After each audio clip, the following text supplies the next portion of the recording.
दोस्तों हम बात करेंगे सहायक विकास विस्तार अधिकारी के बारे में और ये पोस्ट निकली है आपकी ग्रुप टू सब ग्रुप भर्ती में। तो देखिए ये पोस्ट आप अगर आप फॉर्म अप्लाई करना चाहते हो तो आपको इस पोस्ट के बारे में जानकारी होना चाहिए कि ये पोस्ट क्या है, किस विभाग में है।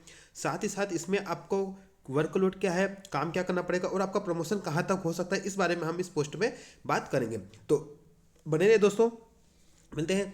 तो वीडियो शुरू करने से पहले आपसे रिक्वेस्ट है दोस्तों, वीडियो शुरू करने से पहले हम आपको एक जानकारी दे देना चाहते हैं कि देखिए अगर आप मध्य प्रदेश में किसी भी भर्ती की वैकेंसी की तैयारी कर रहे हो या फिर सेंट्रल लेवल पे किसी भी वैकेंसी की तैयारी कर रहे हो तो आप परीक्षा से टेस्ट से जरूर परचेस कर लीजिए। इसमें आप एक बार परचेस करोगे तो आपको सभी टेस्ट एक साल के लिए फ्री मिल जाएंगे। सभी टेस्ट आप एक साल के लिए एक्सेस कर पाओगे, जिसमें आपके व्यापम, MPPSC, कोई सी भी एग्जाम हो, SSC, डिफेंस, रेलवे, सभी एग्जाम से क्या आप टेस्ट सीरीज एक्सेस कर पाओगे बिल्कुल फ्री में। सिर्फ एक बार आपको परचेस करना पड़ेगा। और ये आपका जो पेमेंट है दोस्तों, ये है टोटल आपको जो पेमेंट करना पड़ेगा 499 रुपये। लेकिन अगर आप ये कोड यूज़ करते हो STD टाइम 50 तो आपको 40% ऑफ मिल जाएगा और ये आपको मिल जाएगी 399 में। तो आप जरूर परचेस करें। तो चलिए शुरू करते हैं वीडियो की ओर। दोस्तों हम बात करें सहायक विकास विस्तार अधिकारी के बारे में। इसमें हम बात करेंगे कि इसमें काम क्या रहता है, इसकी थोड़ी हम फुल डिटेल्स की ओर जानने की कोशिश करेंगे कि इसमें इसकी संरचना क्या है, पद की संरचना क्या है, इसमें आपको वेतन कितना मिलेगा वो भी हम बात करेंगे।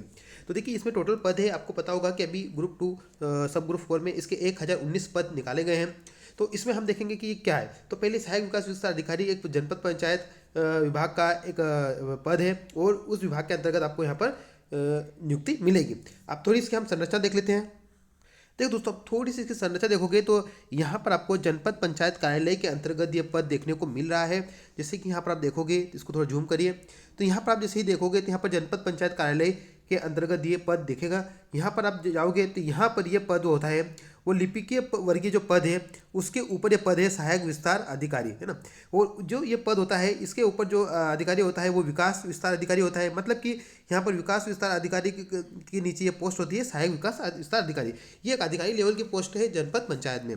उसके बाद अगर आप देखोगे तो उसके ऊपर होता है विकास खंड अधिकारी होता है और उसके ऊपर होता है आपका मुख्य कार्यपालन अधिकारी CEO होता है और उसके ऊपर होता है आपका जनपद पंचायत कार्यालय। तो जनपद पंचायत कार्यालय के अंतर्गत ये पोस्ट है और ये एक अधिकारी लेवल की है। और ये आप समझ सकते हो, इस चार्ट से समझ सकते हो कि आपका इसमें प्रमोशन कहाँ से कहाँ तक होगा। जैसे कि अगर आप दोस्तों सहायक विकास विस्तार अधिकारी के रूप में यहाँ पर ज्वाइनिंग लेते हो तो आपका प्रमोशन होगा, इसके बाद होगा विकास विस्तार अधिकारी, क्योंकि आप नाम से ही समझ जाइए प्रमोशन में सहायक हट जाएगा, फिर आप बन जाओगे विकास विस्तार अधिकारी बन जाओगे। उसके बाद फिर आपका जो प्रमोशन होगा वो विकास खंड अधिकारी के रूप में प्रमोशन होगा और उसके बाद फिर जो आपका प्रमोशन होगा वो होगा मुख्य कार्यपालन अधिकारी। तो ये एक हाईएस्ट पोस्ट पर आप जाने के लिए एक अच्छा मौका है। जो PSC लेवल की पोस्ट है ये प्रमोशन के थ्रू आप जा सकते हो। तो ये मैंने आपको दिखाया है कि आपको ये पोस्ट क्या है। इस चार्ट से आप अच्छे से समझ चुके होंगे, क्योंकि बहुत सारे नए पद होते हैं हम उन चीज़ों को समझ नहीं पाते हैं, है ना। तो अब यहाँ पर हम देख लेते हैं आपको वेतन कितना मिलेगा।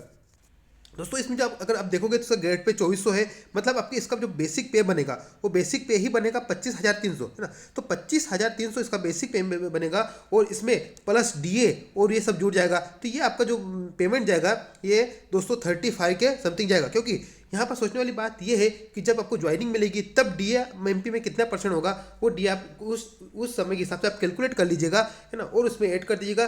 थोड़े बहुत अन्य भत्ते मिलते हैं, जैसे HRA मिलता है और कुछ छोटे मोटे अन्य भत्ते मिल जाते हैं, लेकिन उसका ज़्यादा सैलरी पर प्रभाव नहीं पड़ता है। फिर भी आप जो सैलरी बनेगी वो 33-35 के समथिंग बनेगी, है ना। इसको आप एग्जैक्ट कैलकुलेट कैसे कर पाओगे। जैसे कि मैं अभी एग्जांपल देता हूँ 25,300 के वो है ना, और आपका अभी DA चल रहा हो 34%। तो अब आपको क्या करना पड़ेगा, 25,300 तो आपको बेसिक मिल ही रहा है। अब इसका आपको मान ली 34% आपको इसका निकालना है, उसमें ऐड करना है। तो अगर आप उसका 34% निकालोगे तो ये 8,600 के समथिंग दोस्तों इसका DA बनेगा। 8% की मैं बात कर रहा हूँ। और इसमें अगर आप 25,300 ऐड कर दोगे तो ये आपका हो जाएगा 34,000 के समथिंग हो जाएगा। और इसमें आपको थोड़ा बहुत HRA मिलेगा और कुछ जो भी छोटे मोटे अन्य भत्ते हैं। तो यहाँ पर मैंने आपको कहा ना आपका 33 से 34 तक बनेगा, मतलब 35 तक भी जा सकता है, क्योंकि आपका DA चेंज होता रहता है ना। तो यहाँ पर आप प्रमोशन के तहत आप CEO भी बन सकते हो, जनपद पंचायत के CEO तक जा सकते हो प्रमोशन के थ्रू। तो एक बहुत ही अच्छी पोस्ट है, आप CEO बन सकते हो। चलिए अब इसका हम देख लेते हैं इसमें काम क्या होता है। दोस्तों इस चार्ट से ही आप समझ चुके होंगे कि इसमें काम क्या रहता है। इसमें काम क्या रहता है, जैसे कि आप एक सहायक विस्तार अधिकारी हो, है ना, तो यहाँ पर क्या है काम है कि जितने भी आपके ऊपर जो अधिकारी है ये आपको जो भी आदेश देंगे, जो भी जो भी हाई अथॉरिटी की जो भी आदेश आते हैं उनको इम्प्लीमेंट करना। यहाँ पर क्या होता है, आपको जनपद पंचायत में ही काम करना पड़ेगा।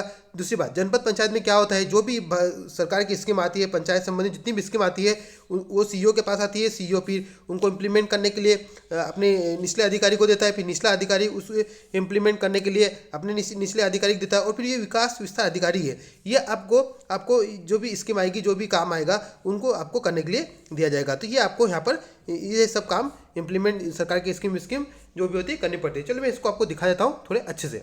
तो देखिए दोस्तों, एडीओ सहायक विकास विस्तार अधिकारी राज्य सरकार के अधीन एक जनपद पंचायत स्तर में एक तरह से एक सहायक अधिकारी होता है। मैंने आपको पहले ही बताया था। और इससे और बड़े अधिकारियों को विकास विस्तार अधिकारी कहा जाता है, और उसे उच्च पद पर चीफ एग्जीक्यूटिव ऑफिसर मतलब सीईओ, आप सीईओ बन जाओगे, है ना, और मुख्य कार्यपालन अधिकारी कहा जाता है, जो सबसे बड़ी पोस्ट होती है ना। तो इसमें क्या होता है कि प्रशासनिक स्तर का पद है दोस्तों। अब इसमें प्रशासन के जितने भी काम होंगे वो आपको इम्प्लीमेंट करना होगा। ओके, अब यहाँ पर देख लीजिए थोड़ा। तो इसमें बात वही है कि आपको अपने हाई अथॉरिटी के जितने भी आदेश होंगे उनके अनुसार काम करना पड़ेगा। शासन संबंधित जो भी जनपद पंचायत में जितने भी काम होते हैं उनको एग्जीक्यूट करना होगा, है ना। तो ये काम होता है, एक ऑफिस लेवल का काम भी है, और यहाँ पर आपको फील्ड लेवल का भी काम दिया जा सकता है, लेकिन इसमें ये ऑफिस लेवल का काम ही रहेगा ज़्यादातर। तो ये है आपका सहायक विकास विस्तार अधिकारी के बारे में फुल जानकारी। अब इसमें दोस्तों देखिए, ग्रेजुएशन वाले कैंडिडेट सभी इसमें अप्लाई कर सकते हैं, तो इसमें अच्छा खासा कंपटीशन रहेगा, और ये पोस्ट एक बहुत ही अच्छी पोस्ट है, बेस्ट पोस्ट है, इसकी आप अच्छे से तैयारी कर सकते हो। अगले वीडियो में हम बताएंगे दोस्तों समग्र सुरक्षा विस्तार अधिकारी के बारे में आपको जानकारी देंगे हम। ये इससे भी एक बहुत बड़ी पोस्ट है, तो आप बने रहिए और चैनल को जरूर सब्सक्राइब कर लीजिए। धन्यवाद।